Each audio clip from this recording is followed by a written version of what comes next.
शेतकरी मित्रांनो नमस्कार. माझ्या मागे हा जो प्लॉट बघताय तुम्ही मित्रांनो, याला जवळ-जवळ 5 ते 6 दिवस झाले आता पाणी लावून.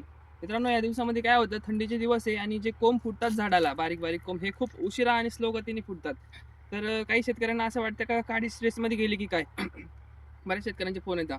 का काडी स्ट्रेसमध्ये गेली की काय सर कोंबच फुटत नाही एखाद्या काडीला. तर मित्रांनो लक्षात ठेवा, थंडीच्या दिवसांमध्ये कोंब हे उशिराच फुटतात आणि मागे-पुढे होतातच. कारण काय असतं या दिवसांमध्ये थंडी जास्त असल्यामुळे पुरेसा सूर्यप्रकाश भेटत नाही.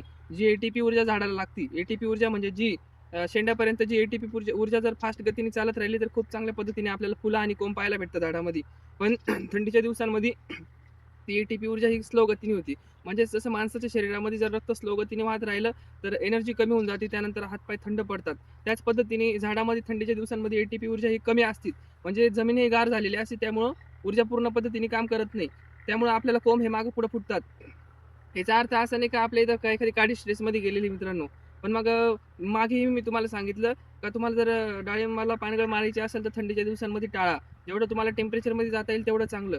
म्हणजे खास करून आपण जर 15 जानेवारीच्या आसपास गेलो किंवा त्याच्या पुढे गेलो तर चांगलीच गोष्ट आहे मित्रांनो. धन्यवाद.